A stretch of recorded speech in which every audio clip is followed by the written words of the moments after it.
Hello guys, welcome back to our channel again and good morning all of you. हम discuss कर रहे थे 15th chapter nuclear physics के बारे में और लास्ट क्लास में हमने न्यूक्लियर स्ट्रक्चर्स और टाइप्स ऑफ न्यूक्लियस देखे थे कि कितने प्रकार के नाभिक पॉसिबल हो सकते हैं। आज के सेशन में हम बात करेंगे न्यूक्लियर साइज की यानी नाभिक के आकार की और साथ ही एक नई यूनिट की बात करेंगे जिसे अपन कहते हैं एटॉमिक मास यूनिट।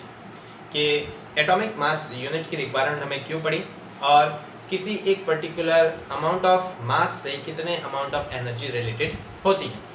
तो चलिए शुरू करते हैं गाइस आज का सेशन। देखिए, रदरफोर्ड ने अपने अल्फा पार्टिकल स्कैटरिंग एक्सपेरिमेंट के थ्रू नाभिक की और साथ ही परमाणु की त्रिज्या लगभग सर्टेन कर दी थी। उनके अनुसार नाभिक की जो त्रिज्या होती है या डायमीटर वो 10⁻⁻14 मीटर के आसपास होता है। डायमीटर ऑफ न्यूक्लियस जो है वो मैं आपको बता चुका हूँ जब अपने लेक्चर स्टार्ट किया था तभी। नाभिक की डायमीटर की अगर बात करें तो 10⁻14 मीटर के आसपास होता है, जबकि परमाणु की जो डायमीटर होता है, डायमीटर ऑफ एटम, वो 10⁻10 मीटर के आसपास होता है। ये उन्होंने अपने अल्फा कण प्रकीर्णन प्रयोग में ही फाइंड आउट कर लिया था। इसके साथ ही सेम एक्सपेरिमेंट को गोल्ड लीफ के अतिरिक्त यानी स्वर्ण पत्र के अतिरिक्त भी बहुत सारे मटेरियल की फॉइल्स के साथ दोहराया गया और रिजल्ट जो है वो लगभग सिमिलर ही प्राप्त हुए कि नाभिक की जो त्रिज्या है या डायमीटर है वो 10⁻14 मीटर के रेंज का आता है और परमाणु की जो त्रिज्या है वो 10⁻10 मीटर के रेंज की आती है। हम अगर बात करें कि किसी नाभिक की स्ट्रक्चर की, तो नाभिक की स्ट्रक्चर में बेसिकली क्या होते हैं, प्रोटॉन्स और न्यूट्रॉन्स होते हैं। अब यहाँ पे अगर हम नाभिक के आयतन की बात करें तो नाभिक का आयतन डायरेक्टली इसकी द्रव्यमान संख्या के समानुपाती होगा। देखिए, अगर किसी नाभिक में प्रोटॉन्स और न्यूट्रॉन्स कम है तो उस नाभिक का जो आयतन है वो कम होगा, और अगर किसी नाभिक में प्रोटॉन्स और न्यूट्रॉन्स ज़्यादा है तो उस नाभिक का जो आयतन है वो क्या होगा, ज़्यादा। तो इस थ्योरी के बेसिस पे हम सीधे तौर पे ये कह सकते हैं दैट वॉल्यूम ऑफ न्यूक्लियस, किसी भी नाभिक का जो वॉल्यूम है वो उसकी द्रव्यमान संख्या A के समानुपाती होगा, क्योंकि द्रव्यमान संख्या क्या रिप्रेजेंट करती है, द्रव्यमान संख्या बताती है प्रोटॉन्स और न्यूट्रॉन्स की संख्या को बताती है। मैं बता चुका आपको किसी भी नाभिक को किस प्रकार से रिप्रेजेंट किया जाता है। किसी भी नाभिक को रिप्रेजेंट किया जाता है ZXA से, जहाँ Z होता है इसमें प्रोटॉन्स की संख्या और A होती है टोटल प्रोटॉन्स और न्यूट्रॉन्स की संख्या। तो समझिए, अगर प्रोटॉन्स और न्यूट्रॉन्स की संख्या बढ़ेगी तो इस स्थिति में नाभिक का आयतन जो है वो भी बढ़ेगा। तो हम कह सकते हैं कि नाभिक का जो आयतन है वो द्रव्यमान संख्या के समानुपाती होता है। अब नाभिक जो है वो इतना स्मॉल है कि इसको हम स्फेरिकल इन शेप मान सकते हैं, ठीक है। ये गोलाकार माना जा सकता है, बहुत कम आकार होने के कारण इसका आकार जो है वो स्फेरिकल इन शेप हो सकता है। तो स्फेयर का अगर हम वॉल्यूम बात करें तो स्फेयर का वॉल्यूम क्या होता है, किसी गोले का आयतन होता है 4/3 पाई r क्यूब, जहां मैंने r क्या माना है, r माना है मैंने नाभिक की त्रिज्या। तो ये किसके समानुपाती आएगा, a की। ये तो पूरा का पूरा कांस्टेंट है गाइस, 4/3 पाई। तो मैं यहाँ से सीधा क्या लिख सकता हूँ, यहाँ से लिख सकता हूँ दैट r क्यूब वो समानुपाती होगा किसके, a के, ठीक है। यानी कि यहाँ से अगर ये r क्यूब को मैं इधर शिफ्ट कर दूँ तो इस स्थिति में क्या आ जाएगा, यहाँ से ये समानुपाती आ जाएगा, ये क्यूब हटेगा तो यहाँ क्यूब रूट लगेगा। क्यूब रूट को हम लिख सकते हैं पावर 1/3, ठीक है। जब समानुपाती चिन्ह हटता है तो एक कांस्टेंट लगता है, तो इस कांस्टेंट को यहाँ पे r0 कहते हैं। यह आ जाएगा r0 a⁻3 1/3, ठीक है। तो ये किसी नाभिक की त्रिज्या को व्यक्त करने वाला समीकरण है, जहाँ r0 क्या है, वेयर r0 बेसिकली एक कांस्टेंट है जो बहुत सारे एक्सपेरिमेंट में कांस्टेंट वैल्यू इनको ऑब्टेन हुई थी, वो कांस्टेंट है और इसकी जो वैल्यू होती है वो 1.2 × 10⁻⁻15 मीटर के बराबर होती है, ठीक है। अब 10⁻⁻15 को हम फर्मी कहते हैं, तो इसे हम लिख सकते हैं 1.2 फर्मी, ठीक है। 10⁻⁻15 मीटर को फर्मी कहा जाता है। तो इस r0 की जो वैल्यू आएगी वो मेरे पास आ जाएगी 1.2 फर्मी या 1.2 × 10⁻⁻15 मीटर के बराबर। ये हमने किसकी बात कर ली, हमने किसी नाभिक की त्रिज्या की बात करी। हम वापस इसके वॉल्यूम को डिस्कस करते हैं। तो न्यूक्लियर वॉल्यूम की अगर हम वापस बात करें तो वो क्या आ जाएगा, इस स्थिति में हम न्यूक्लियर वॉल्यूम की बात करें, न्यूक्लियर वॉल्यूम यानी नाभिकीय आयतन। तो आयतन बेसिकली क्या होता है गाइस, आयतन होता है 4/3 पाई आर क्यूब। आयतन V इज इक्वल टू होता है, मैंने अभी बताया आयतन होता है 4/3 पाई आर क्यूब, तो आयतन V इज इक्वल टू आ जाएगा 4/3 पाई आर क्यूब। क्लियर। यहाँ से हम क्या देखते हैं, समीकरण 1 में r का मान मेरे पास कितना दे रखा है, समीकरण 1 में r का मान दे रखा है r नॉट a की घात 1/3। तो यहाँ पर r की जगह हम क्या पुट कर सकते हैं, r की जगह पुट कर सकते हैं r नॉट a की घात 1/3। तो मेरे पास इसका वॉल्यूम क्या आ जाएगा, v is equal to 4/3 pi, और इस r की जगह क्या आ जाएगा, r नॉट a की घात 1/3, और इस पूरे का क्या आ जाएगा, क्यूब। क्लियर। यहाँ से मेरे पास volume v is equal to 4/3 pi r naught का क्यूब, यह आ जाएगा r नॉट क्यूब, और यहाँ पे 1/3 को 3 से मल्टीप्लाई कर सीधा क्या बचेगा, 1। तो यहाँ से हम ये देखते हैं कि वॉल्यूम जो है वो किसके प्रोपोर्शनल होता है, ये तो कांस्टेंट है 4/3 पाई कांस्टेंट, r नॉट कांस्टेंट। तो यहाँ से भी हमें क्या देखने को मिलता है कि वॉल्यूम जो है वो द्रव्यमान संख्या के क्या आता है, समानुपाती आता है। ठीक है, ये हमने किसकी बारे में बात कर ली, ये हमने बात कर ली न्यूक्लियर वॉल्यूम यानी कि नाभिक के आयतन के बारे में। हम बात कर लेते हैं नाभिक के घनत्व के बारे में कि नाभिक का घनत्व बेसिकली कितना होता है। ठीक है, तो यहाँ पे हम बात कर लेते हैं density of nucleus, density of nucleus कि किसी नाभिक का घनत्व कितना होता है, नाभिकीय घनत्व। ठीक है, नाभिकीय घनत्व। तो हम क्या देखते हैं, घनत्व क्या होता है, घनत्व होता है इकाई वॉल्यूम में जो मास होता है उसे अपन घनत्व कहते हैं, यानी कि द्रव्यमान बटे आयतन। तो यहाँ पे हम क्या लिख सकते हैं, घनत्व बराबर होता है द्रव्यमान m और अपॉन आयतन v। तो यहाँ से हम क्या देखें, घनत्व रो इज इक्वल टू द्रव्यमान, किसके बारे में बात हो रही है, यहाँ पे न्यूक्लियस के द्रव्यमान की बात हो रही है, और न्यूक्लियस का जो द्रव्यमान होगा वो किसके बराबर होगा, वो इसमें प्रोटॉन्स और न्यूट्रॉन्स के द्रव्यमान के योग के बराबर होगा। तो यहाँ पे नाभिक का जो द्रव्यमान आएगा वो प्रोटॉन्स और न्यूट्रॉन्स के द्रव्यमान के योग के बराबर आएगा। अब हम पढ़े कि प्रोटॉन्स और न्यूट्रॉन्स की संख्या किसके बराबर होती है, a के बराबर। ठीक है, तो हम इसको क्या लिख लेंगे, द्रव्यमान, इस द्रव्यमान की जगह हम लिख लेंगे a यानी कि प्रोटॉन्स और न्यूट्रॉन्स की संख्या, और एक प्रोटॉन और न्यूट्रॉन का द्रव्यमान कितना होता है, तो हमने पढ़ा था अप्रोक्सीमेटली प्रोटॉन और न्यूट्रॉन का द्रव्यमान लगभग सेम होता है, जो होता है 0.5% न्यूट्रॉन का द्रव्यमान थोड़ा ज्यादा होता है, लेकिन लगभग वो सेम होता है। तो यहाँ पे अगर हम इसके द्रव्यमान की बात करें तो प्रोटॉन्स और न्यूट्रॉन की संख्या तो आ जाएगी a, और एक प्रोटॉन या न्यूट्रॉन का लगभग द्रव्यमान होता है 1.67 10⁻⁻27 किलोग्राम। ठीक है, और अपॉन द्रव्यमान की अगर बात, वॉल्यूम की बात करें तो वॉल्यूम हमने अभी फाइंड आउट किया, वॉल्यूम मेरे पास कितना आया, वॉल्यूम है 4/3 pi r not cube into a। तो ये वैल्यू पुट कर देंगे 4/3 पाई r नॉट क्यूब और इनटू a। यहाँ से देखिएगा इस a से a क्या हो जाएगा, कैंसिल आउट हो जाएगा। तो मेरे पास इसकी डेंसिटी कितनी आ जाएगी, density rho is equal to 1.67 into 10⁻⁻27 kilogram, और अपॉन 4/3 पाई और इनटू r नॉट का क्यूब। अब हमें r नॉट की वैल्यू पता है, r नॉट की वैल्यू मेरे पास है 1.2 इंटू 10⁻⁻15। इसकी भी वैल्यू जब अपन पुट कर देते हैं तो रो इज इक्वल टू आता है 1.67 10⁻⁻27 kg अपॉन 4/3, पाई की जगह 3.14 और r नॉट की जगह 1.2 10⁻⁻15 का क्यूब। इस पूरे को जब अपन सॉल्व करते हैं तो हमारे पास कांस्टेंट वैल्यू जो आती है वो होती है 2.38 इंटू 10⁻17 किलोग्राम पर मीटर क्यूब, और ये डेंसिटी बहुत ज़्यादा है। देखिए नाभिक की जो डेंसिटी की अगर बात कर रहे हैं हम, घनत्व की बात करें तो उसका घनत्व बहुत ज़्यादा आता है 2.38 10⁻17 किलोग्राम प्रति मीटर क्यूब, जो कि बहुत ज़्यादा डेंसिटी है। देखिए इस पूरे से हमें कुछ इंपॉर्टेंट इन्फॉर्मेशन क्या मिलती है, समझिए। सबसे इंपॉर्टेंट चीज़ यहाँ से अपन को ये देखने को मिलती है कि इस घनत्व के फॉर्मूले में ऊपर वाला तो कांस्टेंट है, कोई लेना देना नहीं, नीचे वाला भी पूरा का पूरा कांस्टेंट है, यानी कि किसी भी नाभिक का घनत्व उसकी द्रव्यमान संख्या पर निर्भर नहीं करता है ना। नाभिक का घनत्व द्रव्यमान संख्या पर निर्भर नहीं करता कि उसमें कितने प्रोटॉन्स और कितने न्यूट्रॉन्स हैं। इसका मतलब सभी प्रकार के नाभिकों का घनत्व एक समान होता है। ये बहुत इंपॉर्टेंट बात है। भले आप हाइड्रोजन के नाभिक की बात करें, हीलियम के नाभिक की बात करें, किसी भी एलिमेंट के नाभिक की बात करें, तो चूंकि घनत्व में द्रव्यमान संख्या कहीं पे नहीं है, इसका मतलब घनत्व द्रव्यमान संख्या पर निर्भर नहीं करता कि उसमें कितने प्रोटॉन्स और कितने न्यूट्रॉन्स है। सभी प्रकार के तत्वों के नाभिकों का जो घनत्व है वो कांस्टेंट होता है, और इसकी वैल्यू होती है 2.38 10⁻17 किलोग्राम पर मीटर क्यूब और ये कांस्टेंट वैल्यू है नाभिक के घनत्व की।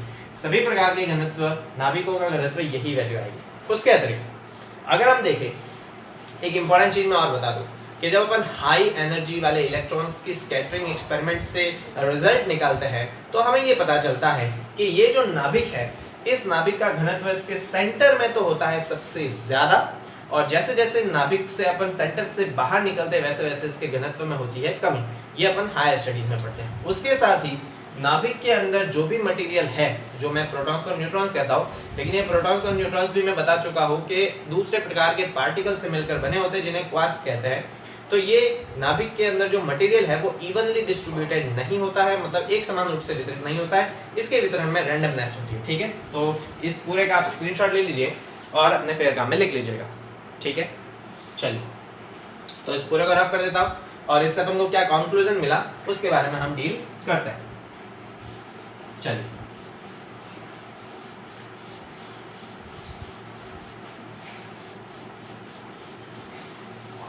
समझिए हमने क्या बात करी, जो इंपॉर्टेंट पॉइंट हमने पढ़ा, पहला पॉइंट कि नाभिक का घनत्व,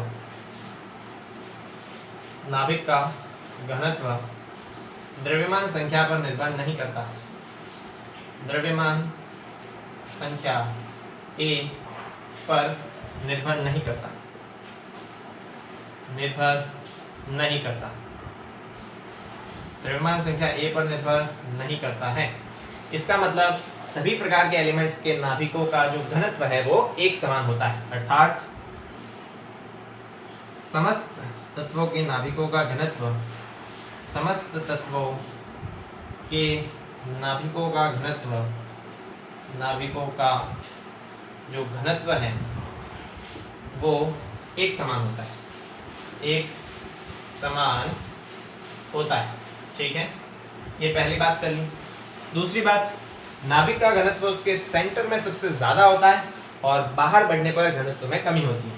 तो नाभिक का घनत्व, नाभिक का घनत्व केंद्र में ज्यादा, केंद्र में अधिक एवं बाहर की ओर कम होता है, बाहर की ओर घटता है या कम होता है। ठीक है, फिर अपन एक और इम्पोर्टेंट बात बता देता हूँ मैं, जो आप हायर स्टडीज में पढ़ोगे कि नाभिक के अंदर जो पूरा का पूरा मैटर है वो एक समान रूप से वितरित नहीं होता है। तो नाभिक के अंदर, नाभिक के अंदर मैटर एक समान रूप से वितरित नहीं होता, एक समान रूप से वितरित नहीं होता, मतलब उसमें रैंडमनेस होती है। ठीक है, तो ये कुछ इंपॉर्टेंट बात हमने कर ली नाभिक के आकार से रिलेटेड। तो इसका स्क्रीनशॉट ले लीजिएगा गाइस और अपने पैर काम में कर लीजिएगा। चलिए, तो इस पूरे को अपन रफ कर देते हैं और एक दूसरा टॉपिक पढ़ते हैं। ये हमने बात कर ली न्यूक्लियर वॉल्यूम के बारे में। ठीक है, अब हम डिस्कस कर लेते हैं एटॉमिक मास यूनिट के बारे में। Atomic mass unit, mass unit, परमाणु द्रव्यमान मात्रक, परमाणु द्रव्यमान मात्रक। इसे पहले AMU कहते थे, लेकिन अभी सिर्फ इसे U से रिप्रेजेंट करते हैं। देखिए, हम क्या जानते हैं कि किसी नाभिक या परमाणु के द्रव्यमान की बात करें तो 10⁻−25 किलोग्राम से 10⁻27 किलोग्राम की रेंज का होता है, जो कि बहुत कम है। और इतने कम द्रव्यमान को मापने के लिए हम अगर किलोग्राम जैसी बड़ी यूनिट का यूज करें तो वो इनसिग्निफिकेंट होता है ना, ये कहीं ना कहीं हमें दिक्कत वाला मामला लगता है। तो इतने छोटे द्रव्यमान को व्यक्त करने के लिए एक दूसरे मात्रक का हमने यूज करना है, और उसी दूसरे मात्रक को हम कहते हैं परमाणु द्रव्यमान मात्रक, यानी एटॉमिक मास यूनिट। तो पहले हम ये देख लेते हैं कि एटॉमिक मास यूनिट बेसिकली क्या होता है। तो इसमें अगर मैं पॉइंट्स में लिखाऊं तो पॉइंट्स किस तरह से कि परमाणु एवं नाभिक, परमाणु एवं नाभिक के द्रव्यमान को व्यक्त करने के लिए, को व्यक्त करने के लिए एक अन्य सूक्ष्म मात्रक का उपयोग किया जाता है, मात्रक का उपयोग किया जाता है, उपयोग किया जाता है, जिसे परमाणु द्रव्यमान मात्रक कहते हैं। ठीक है, परमाणु द्रव्यमान मात्रक कहते हैं। अब हमारे दिमाग में ये आता है कि सर परमाणु द्रव्यमान मात्रक तो ठीक है कि नाभिक और परमाणु के द्रव्यमान को अपन मेजर करने के लिए एक नई यूनिट का यूज करते हैं, उस यूनिट को परमाणु द्रव्यमान मात्रक यानी AMU कहते हैं।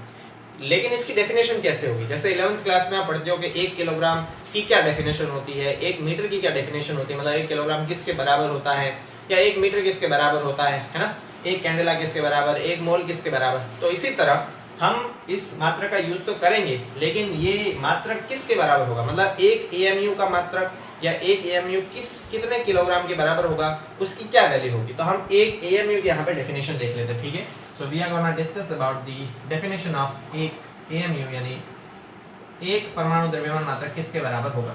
1 AMU की डेफिनेशन अगर देखें तो 1 AMU बेसिकली क्या होता है, कार्बन 12 परमाणु के द्रव्यमान के 12वें भाग को हम एक द्रव्यमान मात्रक, एक परमाणु द्रव्यमान मात्रक कहते हैं। ठीक है, पहले अपन डेफिनेशन लिख लेते हैं, उसके बाद इसको समझते हैं। तो देखिए 1 AMU किसके बराबर होता है, 6C12 परमाणु के द्रव्यमान, 6C12 परमाणु के द्रव्यमान के 12वें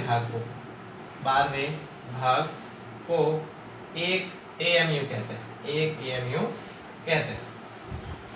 ठीक है, कार्बन के मैंने बताया थे बहुत सारे समस्थानिक होते हैं, तो उसमें से कौन सा समस्थानिक लेना है, 6C12 यानी 6 प्रोटॉन और 6 न्यूट्रॉन इसमें। ठीक है, तो कार्बन 12 परमाणु के द्रव्यमान के 12वें भाग को, पूरा का पूरा द्रव्यमान नहीं, उसके द्रव्यमान के 12वें भाग को एक AMU कहते हैं। यानी अगर हम एक AMU लिखने जाए तो एक AMU किसके बराबर होगा, 6C12 परमाणु का द्रव्यमान, कार्बन 6C12 कार्बन परमाणु का द्रव्यमान, और उस द्रव्यमान का कितना भाग लेना है, 12वां भाग लेना है, तो ये 12वां भाग आ जाएगा। ठीक है, अब 6C12 परमाणु का द्रव्यमान कितना होता है, 6C12 परमाणु का जो द्रव्यमान होता है वो होता है 1.992647 10⁻⁻26 किलोग्राम। अब ये द्रव्यमान कैसे मापा जाता है, तो ये द्रव्यमान मास स्पेक्ट्रोग्राफ से मापा जाता है। किससे मापा जाता है, मास स्पेक्ट्रोग्राफ। ये आपके सिलेबस में नहीं है, हायर स्टडीज में पढ़ाया जाता है, और मैं बता चुका हूँ कि अगर आपको इसके बारे में भी इंफॉर्मेशन चाहिए तो मुझे जरूर कमेंट बॉक्स में या फिर टेलीग्राम ग्रुप पे बता दीजिएगा कि सर हमें मास स्पेक्ट्रोग्राफ के बारे में थोड़ा जानना है, तो मैं इस पे एक अलग से video lecture, animation video lecture upload कर दूंगा, जिससे आप मास स्पेक्ट्रोग्राफ को कंप्लीटली समझ जाओगे कि ये द्रव्यमान किस तरह से मेजर करता है। ठीक है, एनालिटिकल मेथड है। तो 6C12 कार्बन परमाणु का द्रव्यमान होता है मास स्पेक्ट्रोग्राफ से मेजर करने पर 1.992647 10⁻⁻26 kg, और उसका 12वां भाग लेंगे अपन, तो ये वैल्यू हमारे पास अप्रोक्स आती है 1.66054 इंटू 10⁻⁻27 किलोग्राम। तो हमें अब पता चल गया कि एक AMU किसके बराबर होगा, एक AMU 1.66054 10⁻⁻27 किलोग्राम जो है उसको हम एक AMU से रिप्रेजेंट करेंगे। अब दिमाग में एक सवाल आता है कि सर हमने यहाँ पे कार्बन 12 परमाणु का ही द्रव्यमान क्यों लिया, पहली बात। उसके अतिरिक्त एक इंपॉर्टेंट चीज मैं और बता दूं कि यहाँ पे ये नाभिक का द्रव्यमान नहीं है गाइस, ये परमाणु का द्रव्यमान है ना, किसी उदासीन परमाणु का द्रव्यमान है।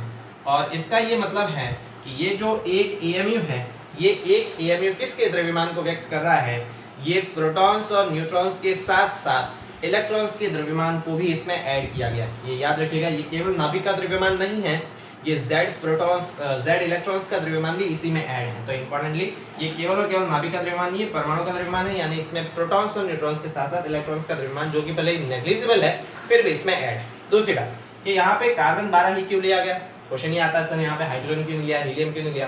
तो समझिए कार्बन 12 लेने का कारण, यहाँ पर कार्बन 12 जो है उसके द्रव्यमान के 12वें भाग को ही हमने इसलिए चूज किया क्योंकि पीरियोडिक टेबल में मोस्ट ऑफ द एलिमेंट्स जो है, अधिकांश तत्व, उनका जब द्रव्यमान मास स्पेक्ट्रोग्राफ से मापा जाता है तो उनका द्रव्यमान इस नंबर का पूर्ण गुण जाता है। मेरी बात समझिए, कार्बन 12 परमाणु का द्रव्यमान ही AMU में यूज क्यों किया गया? क्योंकि पीरियोडिक टेबल के मोस्ट ऑफ द एलिमेंट्स का द्रव्यमान जब मास स्पेक्ट्रोग्राफ से मापा जाता है तो उन सभी का द्रव्यमान लगभग मोस्ट ऑफ द एलिमेंट्स का द्रव्यमान इस संख्या का पूर्ण गुणा जाता है। मतलब या तो इसका 1 गुना होगा, या 2 गुना, या 3 गुना, या 4 गुना।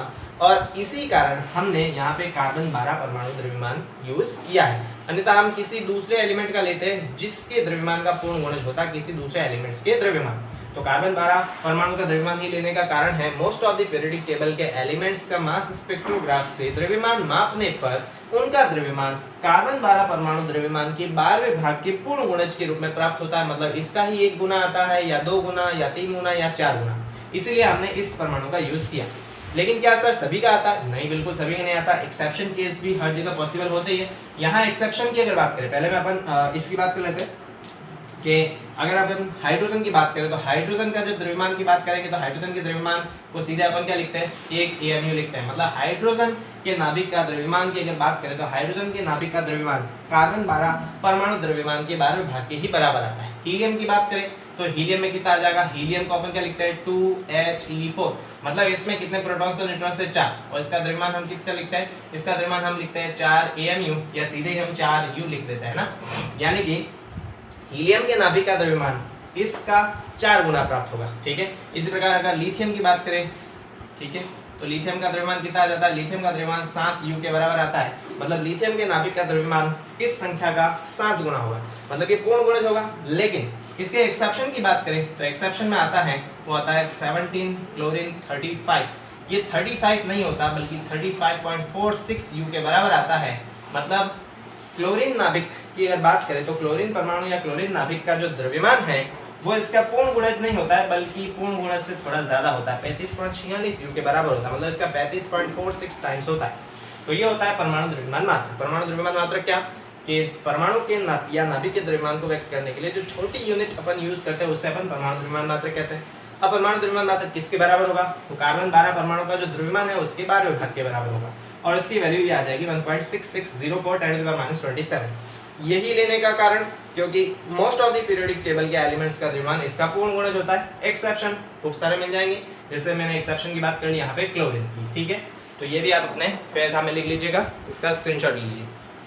चलिए इसको भी अपन रफ कर देते हैं और हम ये बात करते हैं आइंस्टाइन के एनर्जी मास इक्विवेलेंट रिलेशन के बारे में। ठीक है, और एक एटॉमिक मास यूनिट से कितनी एनर्जी रिलेटेड हो सकती है जो अपन आगे यूज करेंगे उसका एक छोटा सा पोर्शन देख लेते हैं। इस पूरे को अपन रफ कर देते हैं। ठीक है, देखिए मास स्पेक्ट्रोग्राफ से द्रव्यमान मेजर किया जाता है। अगर किसी को इसके बारे में जानने में ज़्यादा इंटरेस्ट हो तो मुझे कमेंट बॉक्स में कमेंट कर दीजिएगा या फिर टेलीग्राम ग्रुप पे बता दीजिएगा। मैं इस पर एक अलग से एनिमेटेड वीडियो बना दूंगा। ये आपके सिलेबस में नहीं है, हायर स्टडीज़ में पढ़ाया जाता है, बट अगर आप जानना चाहते हो तो मैं 100% बता दूंगा इसके बारे में। चलिए हम बात करते हैं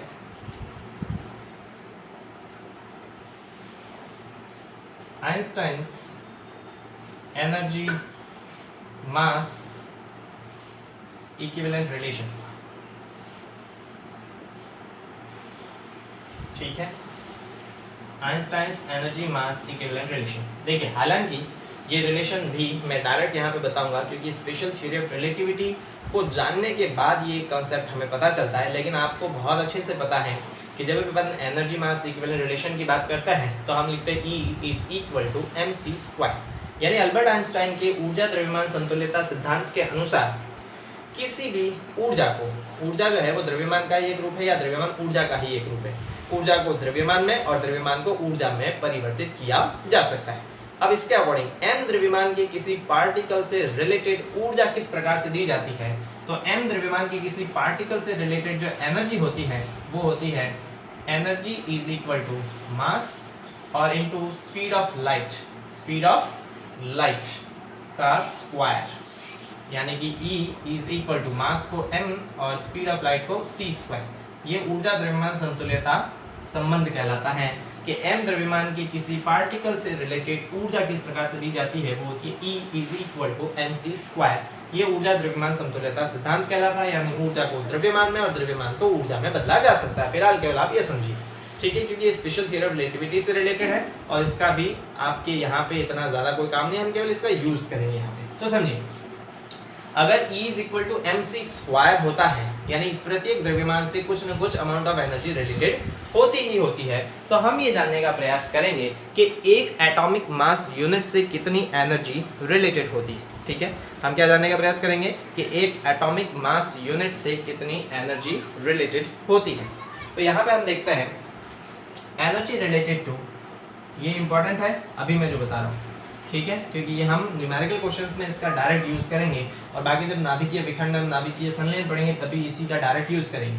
सो एनर्जी रिलेटेड टू 1 AMU कह दूँ मैं या 1U कह दूँ मैं, एक ही बात है क्योंकि दोनों का एक ही सेंस है। पहले इसे एटॉमिक मास यूनिट पूरा लिखते थे और आजकल इसको केवल U से रिप्रेजेंट किया जाता है, C। तो एनर्जी रिलेटेड टू 1 AMU कैसे निकालेंगे? E इज इक्वल टू हमें पता है mc² होता है, ठीक है। So energy E is equal to m क्या है? m है 1 atomic mass unit, atomic mass unit यानी कि 1U और इंटू c है स्पीड ऑफ लाइट। अब हम जानते हैं कि 1U किसके बराबर है? सिंस 1U की वैल्यू किसके बराबर अपने लिखी थी? वो थी 1.66054 10 टू द पावर -27 किलोग्राम के बराबर थी। अभी अपन ने फाइंड आउट की थी एक U की वैल्यू, तो यहाँ पे पुट कर देते हैं E is equal to 1.66054 into 10 to the power -27 और इंटू c क्या है? c is the speed of light जो होती है 3 इंटू 10 to the power 8 meter per second. तो यहाँ पे c की वैल्यू पुट कर देते हैं 3 इंटू 10 टू द पावर 8 और इसका क्या? स्क्वायर। Clear guys? यहाँ से मेरे पास क्या आ जाएगा? E is equal to 1.66054 10 to the power -27 into 3 का स्क्वायर आ जाएगा 9 10 टू द पावर 60। ऑलराइट, इसको अपन क्या कर देते हैं? मल्टीप्लाई कर देते हैं। इन दैट केस हम इसको मल्टीप्लाई करते हैं। 9 4 जा, यहाँ से मल्टीप्लाई करेंगे 36, यहाँ पे 3 48 and 4 54 and 5 59 and 5 9 and 14 9 and 5 14 into 10 to the power, यहाँ पे आ जाएगा 16 और 27, माइनस का 11 आएगा, माइनस का 11। इसको अपन लिखे तो ये आ जाएगा 1.49 इंटू 10 टू द पावर -10 और ये वैल्यू किस में आएगी? जूल में आएगी। हम इसको इलेक्ट्रॉन वोल्ट में कन्वर्ट करते हैं, तो इलेक्ट्रॉन वोल्ट में कन्वर्ट करने के लिए हम इसमें डिवाइड करेंगे। कितना? हम इसमें डिवाइड करेंगे 1.6 10 टू द पावर -19, क्योंकि हम पढ़ चुके हैं कि एक इलेक्ट्रॉन वोल्ट होता है 1.6 10 टू द पावर -19 जूल के बराबर, ठीक है। तो इस जूल से इलेक्ट्रॉन वोल्ट में कन्वर्ट करना है तो इसमें डिवीजन करेंगे, तो total energy E is equal to आ जाएगी 1.49 10 टू द पावर -10 और अपॉन 1.6 10 टू द पावर -19, तो ये इलेक्ट्रॉन वोल्ट में कन्वर्ट होगी। तो मेरे पास एप्रोक्स जो वैल्यू निकल के आएगी वो आएगी 931.5 into 10 to the power 6 electron volt. 10 to the power 6 को मेगा कहते हैं, तो यहाँ पे energy E is equal to 931.5 mega electron volt. One of the most important बात यहाँ पे हमने डिस्कस की है और ये आपको पूरे चैप्टर में याद रखना है कि एक एटॉमिक मास यूनिट से, एक AMU से कितनी ऊर्जा रिलेटेड होती है? 931.5 मेगा इलेक्ट्रॉन वोल्ट ऊर्जा रिलेटेड होती है। किसी एक AMU से कितनी एनर्जी रिलेटेड होती है? 931.5 मेगा इलेक्ट्रॉन वोल्ट। जब अपन न्यूमेरिकल क्वेश्चन सॉल्व करेंगे तो इसको सीधा ही क्या लिख लेंगे? इसको सीधा 931 मेगा इलेक्ट्रॉन वोल्ट ही लिखेंगे, 0.5 अपन थोड़ा कंसीडर नहीं करेंगे। लेकिन जब प्रिसाइज कैलकुलेशन करेंगे तो हम पूरा लिखेंगे, ठीक है गाइस। तो आज के इस सेशन में हमने बेसिकली नाभिक के आकार के बारे में डिस्कस किया, उसके साथ ही हमने बात करी कि एटॉमिक मास यूनिट क्या होती है और एक एटॉमिक मास यूनिट से कितनी एनर्जी रिलेटेड होती है। इससे अगले वाले वीडियो लेक्चर में हम बात करेंगे one of the most important topic जो है mass defect and nuclear binding energy. तो मिलते हैं गाइस अगले वीडियो लेक्चर में। Thank you so much.